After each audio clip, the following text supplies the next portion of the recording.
Good evening, everybody. It is Sunday, April 5th, 2020. And this is Reviving the Republic.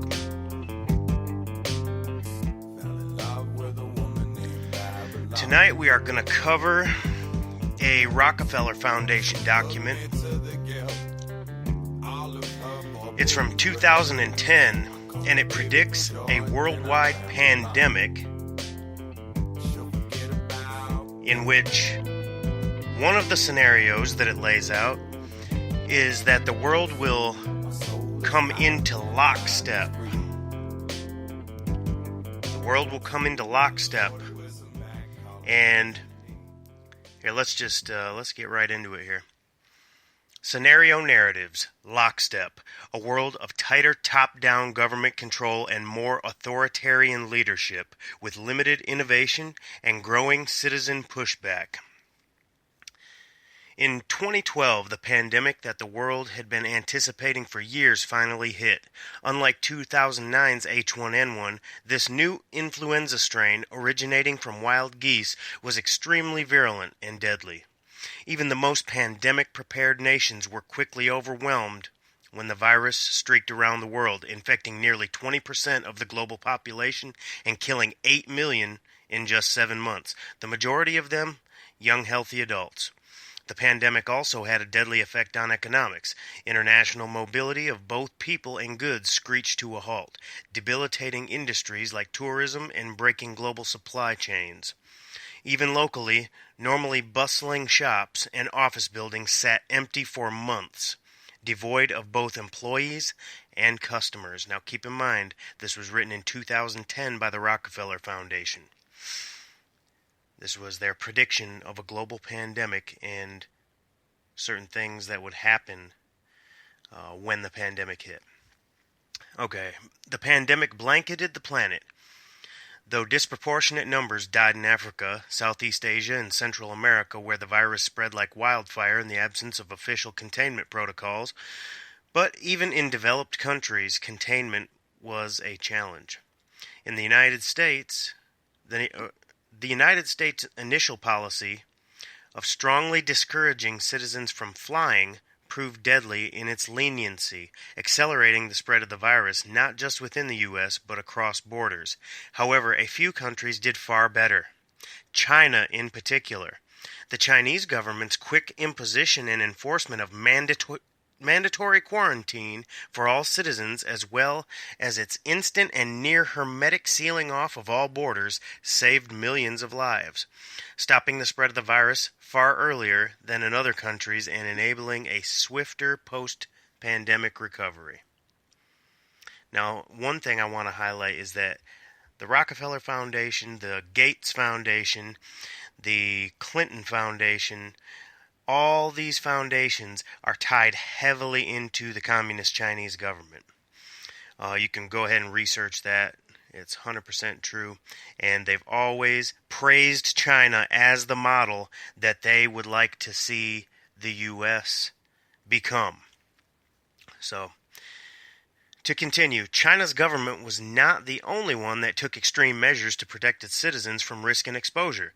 During the pandemic, national leaders around the world flexed their authority and imposed airtight rules and restrictions, from the mandatory wearing of face masks to body temperature checks at the entries to communal spaces like train stations and supermarkets. Even after the pandemic faded, this more authoritarian control and oversight of citizens and their activities stuck and even intensified.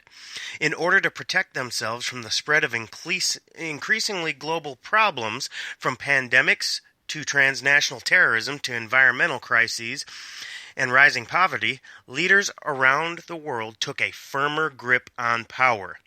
At first, the notion of a more controlled world gained wide acceptance and approval, like it is now. Citizens willingly gave up some of their sovereignty and their privacy to more paternalistic states in exchange for greater safety and stability. Citizens were more tolerant and even eager for top-down direction and oversight, and national leaders had more latitude to impose orders in the ways they saw fit. In developed countries, this heightened oversight took many forms. Biometric IDs, just like what Bill Gates is pushing now for the biometric ID that'll track all your vaccinations. Look into ID 2020. Also look into Event 201. That was Gates' simulation on exactly what's going on right now. He ran a simulation 3 months before this happened, folks. You got to look into it. Okay, biometric IDs for all citizens, for example, a tighter regulation of key industries whose stability was deemed vital to national interest. In many developed countries, enforced cooperation with a suite of new regulations and agreements slowly but steadily restored both order and, importantly, economic growth. Across the developing world, however, the story was different and much more variable. Top-down authority took different forms in different countries, hinging largely on the capacity, caliber, and intentions of their leaders. In countries with strong and thoughtful leaders, citizens' overall economic status and quality of life increased.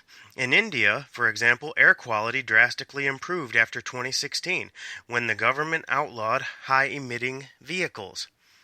In Ghana, the introduction of ambitious government programs to improve basic infrastructure and ensure the availability of clean water for all her people led to a sharp decline in waterborne diseases.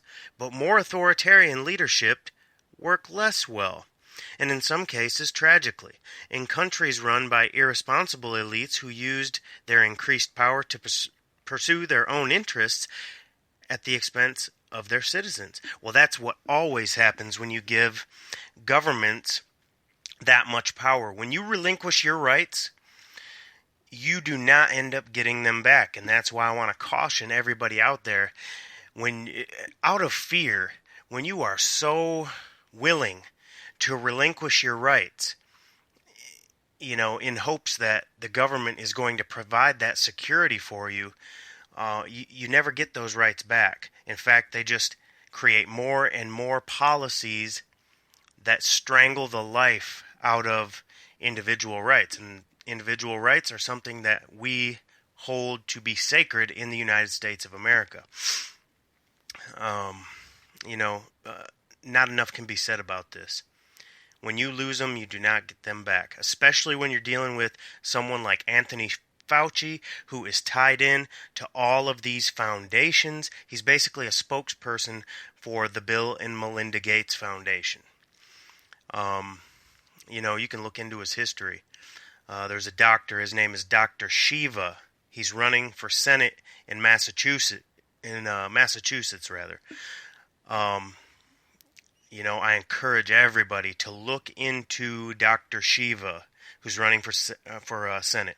In fact, he has a petition that all of you can sign. Just do a Google search on Dr. Shiva petition to fire Anthony Fauci.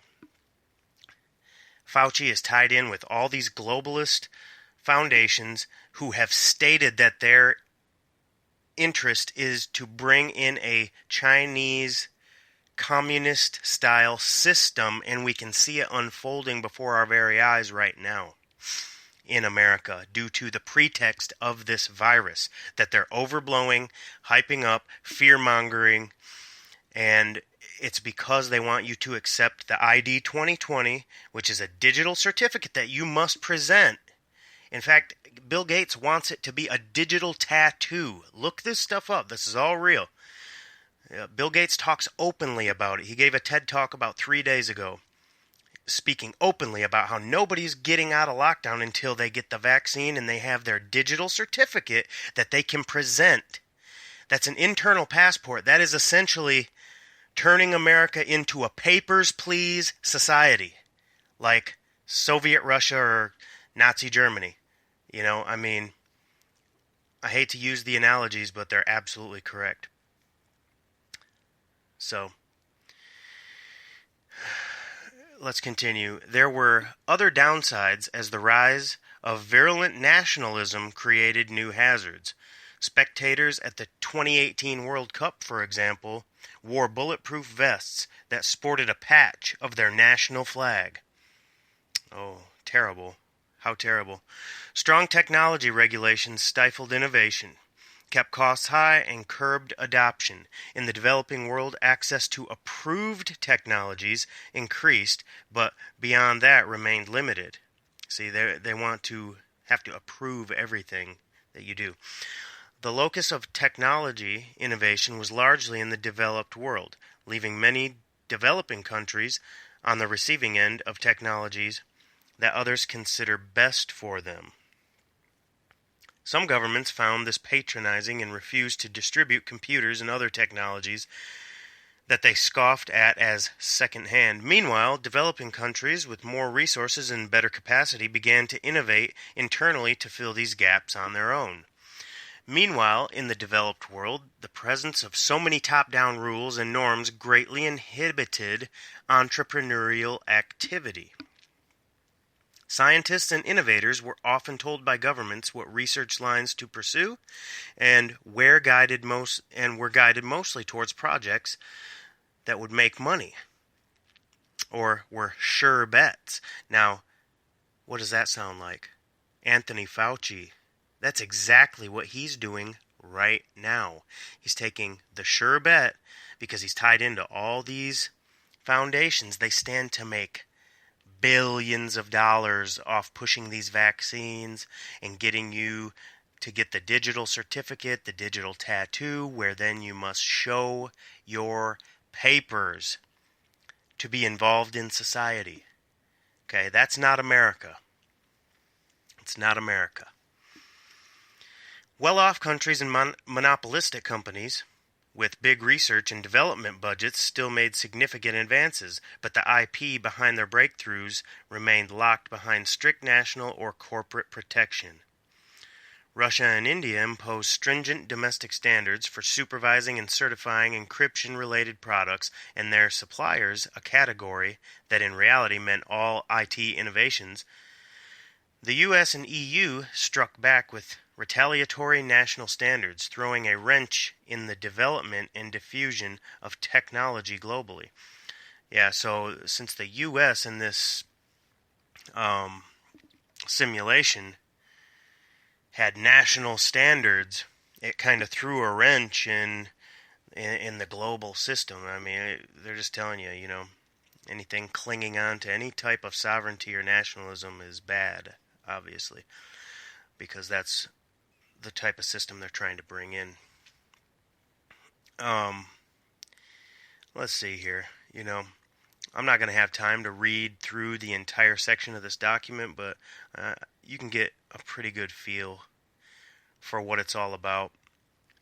There's a section on the role of philanthropy in the lockstep scenario.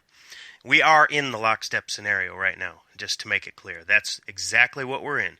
See, the pandemic came, and now we're in the lockstep sort of mitigation phase.